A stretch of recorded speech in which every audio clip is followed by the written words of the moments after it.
राष्ट्रीय स्वयंसेवक संघाच्या शताब्दी वर्षानिमित्त समर्पण पर्व हा विशेषांक आम्ही आपल्यासाठी आणला.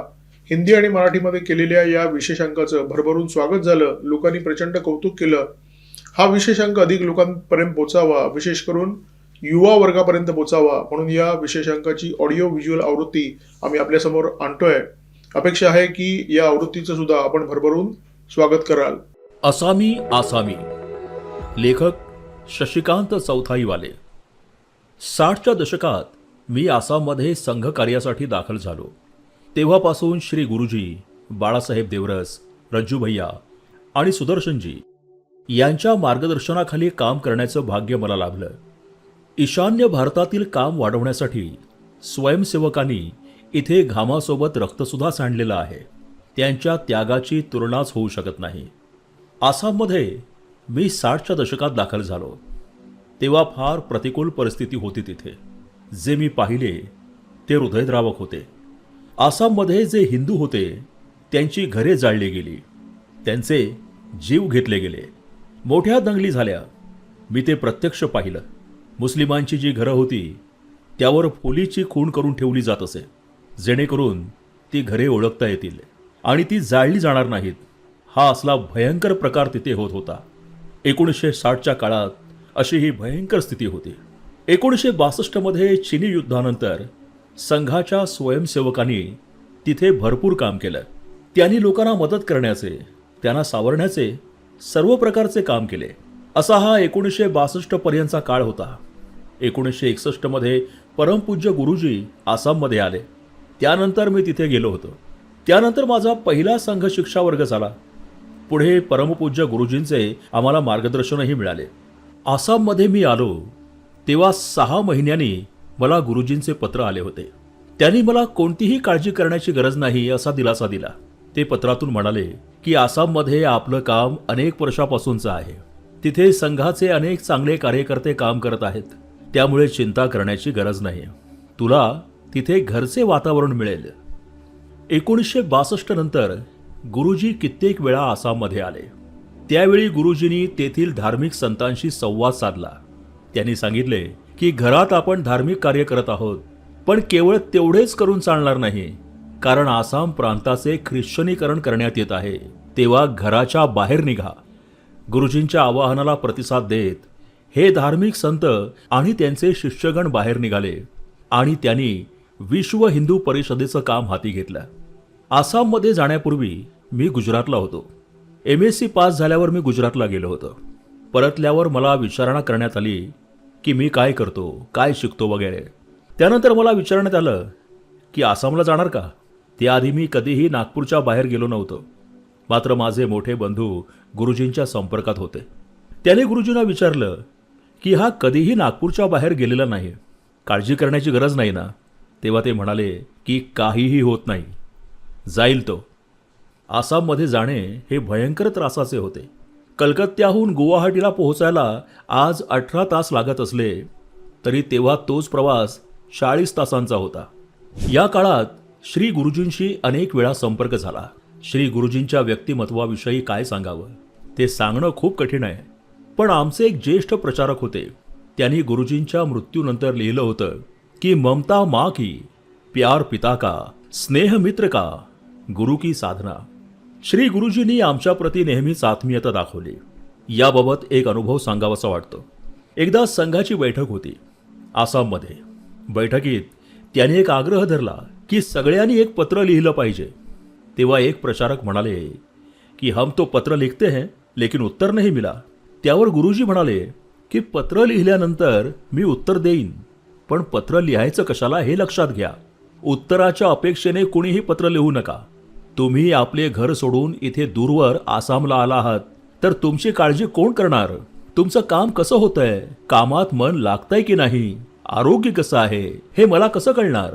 काही अडचणी असतील तर मी त्यांचं निराकरण करेन, त्या सोडवण्याचा प्रयत्न करेन. गुरुजींची ही आत्मीयता आम्हाला वेळोवेळी पाहायला मिळाली. माझ्या परिवाराशी गुरुजींचा जुना संबंध होता. ते आमच्या घरी येत असत. आमच्या मोठ्या बंधूंचा गुरुजींशी नियमित संवाद होता. श्री गुरुजींप्रमाणे बाळासाहेब देवरस यांच्याशीही नंतरच्या काळात परिचय झाला. तातडीनं निर्णय घेण्याची हातोटी त्यांच्यापाशी होती. एखादी समस्या झटपट सोडवण्याबद्दल त्यांचा आग्रह असे. एकदा नागपूरला बैठकीसाठी आलो होतो. स्टेशनला जाण्यासाठी गाडी मिळत नव्हती. बाळासाहेब तेव्हा लगेच म्हणाले, अरे माझी गाडी घेऊन जा. फार विचार न करता त्यांनी आपली गाडी देऊ केली होती. इतक्या झटपट ते निर्णय घेत. बाळासाहेबांचे आसामच्या आंदोलनातले कार्य महत्वाचे होते. तिथे जे घुसखोरांच्या विरोधात आंदोलन झाले त्या काळात हिंदू समाजात आत्मविश्वास निर्माण व्हावा यासाठी बाळासाहेबांनी आसाममध्ये आवाहन केलं की प्रत्येक जिल्ह्यात हिंदू संमेलन भरवा. त्यावेळी तिथल्या काही स्थानिकांचा आणि मुस्लिमांचा विरोध सहन करूनही हिंदूंची संमेलनं त्यांनी भरवली. हिंदू कोणत्याही देशाचा असला तरी त्याला भारताचं नागरिकत्व मिळायला हवं ही त्यांची भूमिका होती. न हिंदू पतितो भवेत या धर्तीवर, न हिंदू विदेशी भवेत असं आम्ही म्हणू लागलो. आसाममध्ये मी नगर प्रचारक होतो, मग जिल्हा प्रचारक झालो, विभाग प्रचारक झालो. 1987ला मी प्रांत प्रचारक झालो. अर्थात तेव्हा फक्त आसाम हा प्रांत नव्हता, तर ईशान्येकडील 7ही राज्य त्यात येत. 1994 पर्यंत मी प्रांत प्रचारक म्हणून काम केले. त्यानंतर आसामचे 2 भाग झाले, एक उत्तर आसाम आणि एक दक्षिण आसाम. त्या काळी गुवाहाटीचं कार्यालय आडगाव या परिसरात होतं. केशवराव बावरीजी यांच्या घरी हे कार्यालय पहिल्या मजल्यावर होतं. एकदा तिथे प्रवासावर असताना आम्ही रात्री कार्यालयात विश्रांती घेतली. दुसऱ्या दिवशी मधुकरजी लिमये यांच्यासोबत निघालो. आधी कामाख्या देवीचं दर्शन घेतलं, वशिष्ठाश्रमाला भेट दिली. त्यानंतर ठाकूर रामसिंगजी यांनी नवगावला काम करण्यासंदर्भात आवश्यक त्या सूचना केल्या. मधुकरजी हे नवगावचे विभाग प्रचारक होते. त्यांच्या मार्गदर्शनाखालीच माझे काम सुरू झाले. नवगाव नगराच्या कामाचं स्वरूप समजण्याचा मी हळूहळू प्रयत्न केला. तेथील प्रमुख व्यक्तींशी संपर्क स्थापन होऊ लागला. असमिया भाषा शिकण्यासाठी अगदी शिशु वर्गासाठी असलेल्या पुस्तकातील असमिया अक्षरे वाचण्याचा, लिहिण्याचा सराव मी सुरू केला. या भाषेतील अनेक शब्द हे संस्कृतोद्भव आहेत. अक्षरे लिहिण्याची वेगळी पद्धत जरी असली तरी ती देवनागरी अक्षरांशी मेळ खाणारी आहेत. काही दिवसातच मला असमिया भाषा वाचायला आणि समजायला लागली होती. बाळासाहेब देवरस यांच्याप्रमाणे रज्जू भैया यांचाही अनुभव वेगळा होता. रज्जू भैया हे भयंकर काटकसर करणारे होते. एकदा त्यांनी एका वरिष्ठ प्रचारकांना विचारलं की इथे प्रचारकांना खर्च किती येतो. प्रचारकांनी होणारा खर्च सांगितला तेव्हा रज्जू भैया म्हणाले की इथे तुमचा जादाच खर्च होत आहे. तेव्हा प्रचारक म्हणाले की आसाममध्ये वस्तूंच्या किमती खूप जास्त आहेत.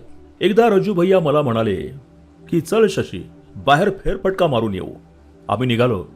रज्जू भैया म्हणाले बाजारात जाऊ. मग आम्ही बाजारात गेलो. रज्जू भैयांनी तेव्हा प्रत्येक वस्तूची किंमत जाणून घेतली. सुदर्शनजींचा अनुभवही निराळा होता. ते आसामचे बरेच वर्ष प्रभारी होते. त्यांच्या सरसंघ चालक पदाच्या कारकिर्दीत संघाच्या सर्व प्रकारच्या शारीरिक आणि बौद्धिक उपक्रमांबद्दल ते कमालीचे आग्रही असायचे. एकदा बाळासाहेब देवरस एका कार्यक्रमात आले होते. त्यावेळी शारीरिक कार्यक्रमाचा सराव सुदर्शनजी यांनी सुरू केला, पण तो संपेच ना. शेवटी बाळासाहेब तंबूतून स्वतः बाहेर आले आणि हा सराव थांबवला. सुदर्शनजी यांचा शारीरिक अभ्यासक्रमाबद्दल एवढा आग्रह होता. आसाममध्ये आल्यावर श्री गुरुजींनी शाखा सुरू केली. रोज शाखा झाल्यावर स्वयंसेवकांच्या घरी जाण्याचा त्यांचा नित्यक्रम असे. एका घरी जेव्हा गेले तेव्हा त्या कुटुंबानं विचारलं की आमचा मुलगा शाखेत जातो, तर ती नेमकी शाखा आहे तरी कसली. तेव्हा गुरुजी म्हणाले की राष्ट्रीय स्वयंसेवक संघ. त्या गृहस्थाने संघाचं नाव ऐकलं आणि त्याला संताप आला. ते म्हणाले की आम्हाला तुमच्याशी काहीही बोलायचे नाही, तुम्ही तात्काळ इथून निघा. कारण त्याला असे वाटत होते की ज्या संघाने गांधींना मारले त्या संघटनेचा माणूस माझ्या घरी आला तर माझे काय होईल, ही त्यामागील भावना होती. तिथल्या 8वीच्या पुस्तकातही हे छापले होते की संघाने गांधींना मारले. नथुराम गोडसे हा संघाचा स्वयंसेवक होता. तेव्हा त्या पुस्तकाचे प्रकाशक, प्रिंटर यांच्यावर केस केली गेली. तेव्हा त्या प्रकाशकाने माफी मागितली होती. जेव्हा मी नवगावला आलो तेव्हा मधुकरराव लिमये तिथले प्रांत प्रचारक होते. तिथली परिस्थिती प्रतिकूल होती. कुणीही तिथे यायला तयार नसे. शाखा कधी लागायच्या, कधी बंद व्हायच्या अशी स्थिती होती. भाषिक तेढ प्रचंड होती. आसामी माणूस बंगाली बोलू शकतो ही कल्पनाही कुणी करू शकत नव्हतं. पण अशा परिस्थितीतही काम केलं. संघाच्या कामाचा श्री गणेशा तुम्हालाच करायचा आहे असे लिमये आम्हाला म्हणाले. तुम्ही आसाममध्ये आहात, बाळासाहेब देवरसांच्या संघात नाहीत, तर डॉक्टर हेडगेवारांच्या संघात आहात असं समजून काम करा, असं लिमये यांनी आम्हाला सांगितलं. याचा अर्थ शून्यापासून सुरुवात करावी लागेल असंच त्यांना सांगायचं होतं. आणीबाणीच्या काळातही आम्ही तिथे होतो, भूमिगत राहून आम्ही काम करत होतो. त्या काळातील एक प्रसंग सांगावासा वाटतो की आणीबाणी जाहीर झाल्याचं आम्हाला सकाळी कळलं. जून महिन्यातली ती घटना. त्यावेळी संघाचे प्रचारक एकनाथजी रानडे रज्जूभैया आले आणि त्यांनी आणीबाणी जाहीर झाली आहे, संघावर बंदी घातली जाऊ शकते असं सांगितलं. पण संघावर बंदी घातलेली नसल्यामुळे 30 जूनला संघ शिक्षा वर्ग समाप्त करण्याचा मधुजींचा आग्रह होता. नंतर परिस्थिती अधिक चिघळली. त्यामुळे संघ शिक्षा वर्ग सुरू राहील, पण सार्वजनिक कार्यक्रम रद्द करण्यात आले. 29 तारखेला सकाळचे वर्ग बंद करण्याचे ठरले. तेव्हा सगळा परिसर पोलिसांनी घेरला. मात्र स्वयंसेवकांना अटक करण्यात येणार नाही अशी हमी देत एक फॉर्म भरून देण्यास सांगण्यात आलं. त्यात काही प्रश्न होते. त्यातल्या एका प्रश्नाबाबत सांगतो. तो प्रश्न असा होता की इंदिरा गांधींबद्दल तुमचं काय मत आहे? आसामचे तत्कालीन मुख्यमंत्री शरदचंद्र सिन्हा यांच्याबद्दल काय वाटतं? मणिपूरच्या स्वयंसेवकांना इंग्रजीतील त्या प्रश्नाचं उत्तर नीट देता येत नसल्यामुळे त्यांनी Indira Gandhi is very beautiful असं उत्तर दिलं. हे उत्तर फॉर्ममध्ये कसं लिहायचं असा पोलिसांपुढे प्रश्न पडला होता. तेव्हा सुभाष सरवटे म्हणून एक प्रचारक होते. त्यांनी उत्तर दिलं की they are corrupt persons and incapable to rule the country. तेव्हा पोलीस संतापले. आणीबाणीच्या काळात असं उत्तर चालेल का असा सवाल पोलिसांनी केला. पण सरवटे म्हणाले की मला काय परिणाम होतील माहीत नाही, पण मी जे उत्तर सांगितले तेच तुम्हाला लिहावे लागेल. नवगावमधील संघाचं प्रांत कार्यालय होतं. तिथे केवळ सोशालिस्ट पार्टीच्या व्यक्तींशी माझे चांगले संबंध होते. आणीबाणीच्या काळात ते माझ्या संपर्कात आले. पुढे ते जनता पार्टीचे मुख्यमंत्री झाले. त्यांनी संघाच्या कार्यालयासाठी मदत केली. या सगळ्या कालावधीत अनेक अनुभव आले. विशेषतः आणीबाणीच्या काळात भूमिगत राहावे लागले. आपली ओळख लपवावी लागली. कोणत्याही प्रचारकाने पोलिसांच्या हाती सापडू नये अशा सूचना होत्या. त्यानुसार मी मिशा काढल्या. नंतर ब्रह्मपुत्रा नदी ओलांडून दिब्रुगडला जगन्नाथ दत्त यांच्याकडे गेलो. त्यांनी मला एक फुल पॅन्ट आणि शर्ट घालण्यास दिला. मी त्याला नकार देत होतो. फुल पॅन्टमधला माझा अवतार पाहून घरातले सगळे लोक हसू लागले, कारण त्याआधी मी नेहमी धोतर, कुर्ता, पायजमा या वेशात असे. नागपूरला असताना वहिनीने मला फुल पॅन्ट घालण्याचा आग्रह धरला होता, पण तेव्हा मी नकार दिला होता. अखेर इंदिरा गांधींमुळे मला फुल पॅन्ट घालावी लागली. माझ्या पुस्तकात मी काही अनुभव लिहिलेले आहेत. तेव्हा एका कुटुंबाकडे मी राहिलो होतो. 2 मुलं आणि आई असा तो परिवार होता. एकदा एक नातेवाईक त्यांच्या घरी आले. ते काँग्रेस नेते होते. ते सारखी माझे विचारपूस करायचे. मी त्यांना सांगितलं की मी नवगावला प्रोफेसर आहे. तर त्याने विचारलं, तुमचं घर कुठे आहे? त्यावर मी सांगत असे की मी भोपाळला आहे. तुमचे कुटुंब कुठे असते असाही सवाल त्याने केला. तेव्हा तेही भोपाळला आहेत असं सांगितलं. मग ते विचारत की कुटुंबापासून तुम्ही इतक्या दूर कसे काय राहता? तेव्हा मी त्यांना सांगितलं की नोकरी लागल्यामुळे आता कुटुंबापासून लांब राहत आहे. काय करणार, पर्याय नाही. त्याने विचारलं की तुम्हाला मुलं किती? मी म्हटलं 2 मुलं आहेत मला. खोटं बोलणं भाग होतं.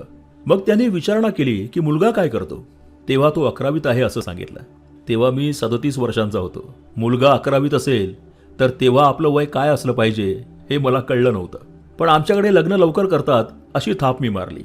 आसाम आंदोलनाच्या निमित्तानं पुन्हा संघापुढे एक मोठं आव्हान उभं राहिलं. तिथे निवडणूक झाली. तेव्हा लक्षात आलं की बांगलादेशातून तिथे आलेले जे मुस्लिम आहेत त्यांची संख्या खूप वाढलेली आहे. तेव्हा विदेशी हटाव आंदोलन हाती घेण्यात आलं. त्या आंदोलनात विदेशी कोण हा प्रश्न आला.